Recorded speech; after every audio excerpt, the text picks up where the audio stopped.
starting by the sweetest and greatest name of Almighty Allah, who is the most merciful, is the most beneficent. So today my topic about while loop and C programming language. मतलब क्या है कि previous topics में हमने detail से पढ़ा कि for loop क्या है, इसके एग्जाम्पल्स और इस सब चीज़ों को हमने डिटेल से पढ़ा। आज हम शुरू करेंगे इसका second part, while loop. While loop अगर मैं बात कर लूँ तो सिमिलर एक फॉर लूप की तरह ही है, लेकिन इसमें थोड़ा सा डिफ्रेंसिएशन है। तो वो डिफ्रेंसिएशन मैंने इसके अंदर एक्सप्लेन की है, मैंने एक सिंपल सा फाइल बनाया हुआ है, ठीक है। तो difference between for loop and while loop, मतलब फॉर लूप और वाइल लूप में क्या फ़र्क है, ठीक है। मतलब मामूली सा डिफरेंस है, ठीक है। अब फॉर लूप में क्या है, repeats for specified number of time.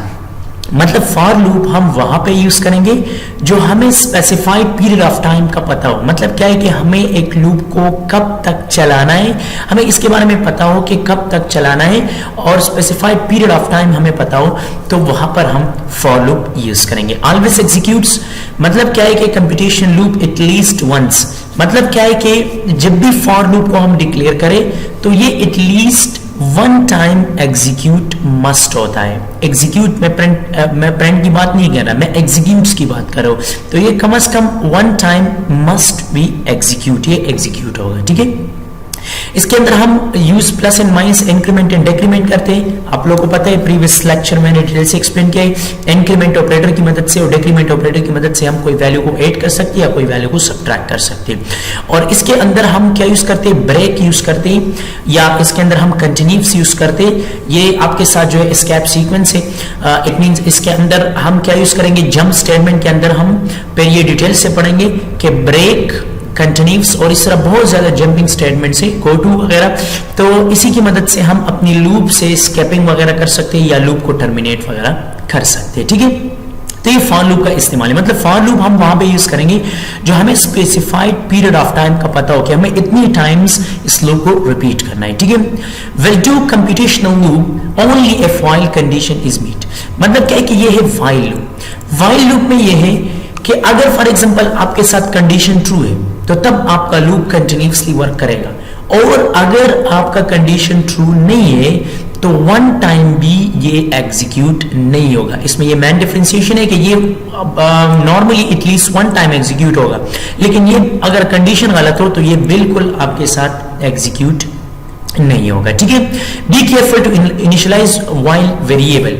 मतलब ये हमेशा याद रखना है, इसमें केयरफुल होना है कि आपको क्या करना है, आपको इनिशियलाइजेशन के अंदर ही वेरिएबल्स के अंदर कोई भी डिक्लेरेशंस करना है। मतलब इनिशियलाइजेशन का मतलब क्या, इनिशियलाइज का मतलब क्या होता है कि यहां पर हम फॉर लूप की अगर बात करें तो वहां पर इनिशियलाइजेशन हम उसकी कंडीशन के साथ ही करते थे, लेकिन नहीं, हम वाइल लूप के अंदर इनिशियलाइजेशन पहले करेंगे और फिर बाद में हम कंडीशन को डिक्लेयर करेंगे। ये भी इसके अंदर मेन डिफरेंशिएशन है।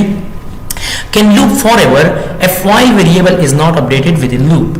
मतलब क्या है कि अगर इसकी वेरिएबल के अंदर हम कोई भी अपडेटिंग ना कर सके, मतलब हम इंक्रीमेंट डिक्रीमेंट ऑपरेटर को यूज ना करें, तो ये लूप फॉरएवर मतलब क्या है कि ये आपके साथ इनफाइनाइट चलेगा। मतलब ये कभी भी रुकेगा नहीं। अगर इसकी कंडीशन में हम चेंजिंग नहीं लाएंगे तो आपके साथ ये इनफाइनाइट तक जाएगा। मतलब ये कभी भी रुकेगा नहीं जब तक हम इसको क्लोज ना करें, ठीक है। तो ये इसके अंदर कुछ मेन डिफरेंशिएशन है। अब इसकी प्रैक्टिकल स्ट्रक्चर्स और इसकी सारी डिक्लेरेशन को हम डिटेल से डिस्कस करते हैं। हम अपने जाते हैं अपने डेव C++ के अंदर, और यहाँ पर पहले में सी लैंग्वेज की जो स्ट्रक्चर है इसको मैं रिजाइन कर देता हूं,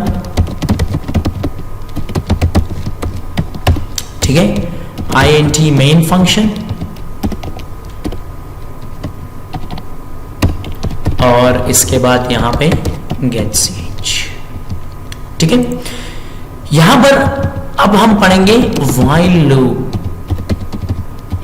एंड C प्रोग्रामिंग लैंग्वेज। मतलब यहां पे हम डिस्कस करेंगे वाइल लूप को। अब इससे पहले हमने फॉर लूप की स्ट्रक्चर को देखा था, अभी हम वाइल लूप को डिटेल से पढ़ेंगे कि वाइल लूप को हम किस तरह डिस्कस करेंगे। इसका डिफरेंशिएशन भी मैंने डिटेल से बताया कि इस दोनों में क्या फर्क है। मतलब फॉर लूप हम वहां पे यूज करेंगे जहां पर एटलीस्ट वन टाइम एग्जीक्यूशन, अगर कंडीशन गलत भी हो तब भी वो एटलीस्ट वन टाइम एग्जीक्यूट होता है। मैं प्रिंटिंग की बात नहीं कर रहा, आउटपुट की बात नहीं कर रहा, मैं एग्जीक्यूशंस की बात कर रहा हूं। और वाइल लूप का अगर कंडीशन फॉल्स हो तो फिर वो एक टाइम भी एग्जीक्यूट नहीं होता। इसमें सिर्फ फर्क यही है, ठीक है। बाकी दोनों का इस्तेमाल और यूजेज सेम है, ठीक है। अब मैं क्या करूंगा, पहले मैं व्हाइल लूप की कंडीशन को डिक्लेयर करूंगा, तो पहले मुझे इनिशियलाइज करना होगा एक वेरिएबल को। तो मैं यहां पे लिखूंगा int और यहां पर मैंने लिखा a इज इक्वल टू 10। आपको यहां पे मस्ट इस वैल्यू को डिक्लेयर करना है। यहां पे मैंने 1 को डिक्लेयर किया, फिर इसके बाद व्हाइल की कंडीशन को a is less than equal to 100, तो फिर इसके बाद मेरी स्टेटमेंट को क्या करना है, एग्जीक्यूट करना है। तो यहां पर मैंने लिखा printf और यहां पर मैं कहता हूं कि मुझे प्रिंट करना है C प्रोग्राम, यहां पे लिखूंगा %d dot space C programming language /n और यहां पर इसको टर्मिनेट करूंगा। अगर मैं इस प्रोग्राम को एग्जीक्यूट करूं तो ये प्रोग्राम इनफाइनाइट तक जाएगा, मतलब क्या है कि ये रुकेगा नहीं, ठीक है। अब F11 बटन को मैं प्रेस करता हूं और इसको मैं यहां पर C सोर्स फाइल और यहां पे while loop and C programming language. अब ये जो मैंने क्या किया, अब ये मैंने while loop, अब आप देख सकते हो ये while loop अब चलेगा, अब तब तक चलेगा जब तक आप इसके अंदर, इसकी कंडीशन के अंदर कोई चेंजिंग ना लाए, ठीक है। अब ये चलेगा, ये इनफाइनाइट तक क्या करेगा, ये इनफाइनाइट तक जो है वो आपके साथ चलेगा, ठीक है। यहाँ पर मैंने ए वेरिएबल को छोड़ा था, इसको मैंने कंप्लीट किया। आप देख सकते हो ये इनफाइनाइट तक चलेगा, ये अभी रुकेगा नहीं, ठीक है। आप देख सकते हो यहाँ पे आप लोग यहाँ पे इस लाइंस को देखें, ये ऑटोमेटिकली कंप्लीटली ये इनफाइनाइट तक जा रहे हैं, ठीक है। ये अभी कंटिन्यूसली इन प्रोग्रेस है, ठीक है। तो अब मैं चाहता हूं कि नहीं, मुझे इसको एक हद तक लिमिटेड रखना है, मतलब मैं चाहता हूं कि ये 100 तक रिपीट हो जाए, बस इसके बाद स्टॉप हो जाए। तो मुझे इसकी कंडीशन में चेंजिंग लाना होगा। अभी ये तो 1 है, ये इसकी कंडीशन में कोई चेंजिंग नहीं आता, तो यहां पे मैं लगाऊंगा a++, ये इंक्रीमेंट और डिक्रीमेंट, ये इंक्रीमेंट ऑपरेटर मैंने लगाया। F11 बटन को प्रेस करूंगा तो आप देख सकते हो ये 100 तक जब आ गया तो यहाँ पे रुक गया, ठीक है। अब देखो ये 100 टाइम आपके साथ ये लाइन रिपीट हो गया, ठीक है। तो इट मीन यहां पर अगर मैं बात कर लूं तो व्हाइल लूप, तो व्हाइल लूप के अंदर हम क्या कर सकते हैं, व्हाइल लूप के अंदर हम ये सब चीजों को प्रॉपर तरीके से डिक्लेयर कर सकते हैं, प्रॉपर तरीके से यहां पे हम इसको बना सकते हैं, ठीक है। मतलब क्या है कि व्हाइल लूप की मदद से हम प्रॉपर तरीके से ये सब चीजें डिक्लेयर कर सकते हैं इजीली, और हम इसको प्रॉपर तरीके से वो बना सकते हैं, ठीक है।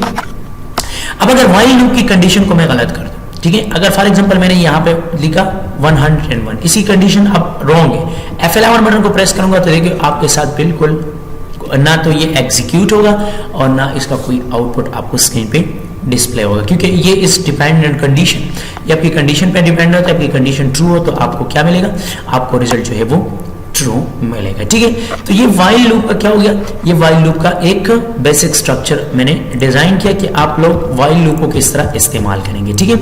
अब व्हाइल लूप में मैं एक सिंपल से एग्जांपल बता रहा हूं, एक सिंपल एग्जांपल बता रहा हूं कि फॉर एग्जांपल मैं चाहता हूं कि मेरा एक स्टूडेंट है, मैं इसको कहता हूं कि अगर आप 80% मार्क्स ले ले तो मैं आपको आईफोन गिफ्ट करूंगा, ठीक है। तो अब फॉर एग्जांपल इसके साथ मैंने वादा किया है कि जब भी आप 80% मार्क्स क्रॉस करेंगे तब मैं आपको क्या दूंगा, मैं आपको आईफोन मोबाइल दूंगा, या मैं आपको मोटरसाइकिल दूंगा, या फॉर एग्जांपल जो भी है एटसेट्रा वगैरह, क्लियर। तो यहाँ पे सिंपल एग्जांपल हम किस तरह इसके अंदर बनाएंगे व्हाइल लूप के अंदर, ठीक है। अब मैं यहाँ पे क्या करता हूँ, int और मार्क्स के नाम से मैंने एक वेरिएबल बनाया, ठीक है, या m के नाम से एक वेरिएबल बनाया और इसके अंदर स्टोर किया क्या चीज, इसके अंदर स्टोर किया 10, ठीक है। फिर इसके बाद मैंने व्हाइल की कंडीशन को डिक्लेयर किया और यहां पर मैंने बताया अगर मार्क्स लेस देन हो 80 की, ठीक है, तो फिर क्या करें, फिर मेरी कंडीशन को एग्जीक्यूट करें, printf डबल कोट, यहां पे मैं लिखता हूं स्टडी, मतलब आपको स्टडी की जरूरत है, आप स्टडी किया करें, ठीक है। फिर मैं चाहता हूं कि इसकी स्टडी, ये जब भी बार बार स्टडी करे तो इसकी कंडीशन में मुझे क्या चाहिए, +=5, मुझे 5 ऐड करना है या मुझे 2 ऐड करना है, ठीक है। आप यहाँ पे उसके अंदर इंक्रीमेंट कर सकते हो, ये कंपाउंड ऑपरेटर मैंने यहाँ पे यूज किया।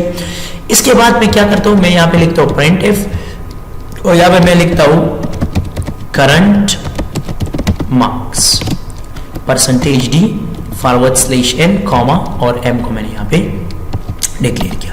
और जब ये कंडीशन मतलब ट्रू हो जाए, ये कंडीशन यहाँ पे मतलब ये 80% मार्क्स को क्रॉस करे, तो फिर यहाँ पर इस कंडीशन से बाहर आप लिखेंगे printf go get iPhone iPhone mobile, ठीक है, या जो भी आप यहाँ पे लिख सकते हो, ठीक है। तो अब देखो ये कंडीशन मेरे साथ बाय डिफॉल्ट इसी फॉर्मेट में आ गई, ठीक है। मैं इसी कंडीशन को कमेंट्स कर दूंगा क्योंकि ऑलरेडी आप लोगों को पता चल गया है कि इसको हम किस तरह यूज करेंगे, ठीक है। F11 बटन को प्रेस करूंगा तो आप देख सकते हो इसने जब पहली बार स्टडी किया तो इसकी करंट मार्क्स 10 थी, ये हो गया 12, फिर जब स्टडी किया 14, 16, देखो इसमें 2 2 ऐड हो रहा है। जब उसका कंडीशन पहुंच गया है 76, 78 तक, तो फिर यहां पर जब उसने स्टडी किया तो ये बन गया 80, तो 80 अब लेस देन 80 से नहीं है, तो अब वहां पर सिर्फ मैंने लेस देन का बताया था। अब लेस देन 80 जब मैंने दिया था, तो अब जब भी ये 80 तक पहुंच गया तो फिर इसके साथ 2 ऐड हो गया, तो ये 82 हो गया, तो 82 इज नॉट लेस देन 80, ठीक है। तो फिर वहां पर कंडीशन फॉल्स हो गया और फॉल्सिंग के बाद आपको मिल गया कि गो गेट आईफोन मोबाइल, ठीक है। तो यहां पर आपने अपनी जो टारगेट है वो अचीव किया है। तो ये था हमारे पास व्हाइल लूप का इस्तेमाल। व्हाइल लूप की मदद से हम मल्टीपल प्रोग्राम्स को डिजाइन कर सकते हैं, मल्टीपल प्रोग्राम्स को बना सकते हैं। ये इसका स्ट्रक्चर, इसकी स्ट्रक्चर के बारे में इंफॉर्मेशन था, और स्ट्रक्चर के बाद इसके अंदर मैंने एक सिंपल सा एग्जांपल आप लोगों को एक्सप्लेन किया कि हम व्हाइल लूप को किस तरह यूज करेंगे और इसके एग्जांपल्स की मदद से हम इसको किस तरह समझेंगे। तो उम्मीद करते हो कि आप लोगों को समझ आई होगा कि व्हाइल लूप क्या चीज है और व्हाइल लूप को हम किस तरह इस्तेमाल कर सकते हैं। Thank you so much, wish you best of luck, see you next.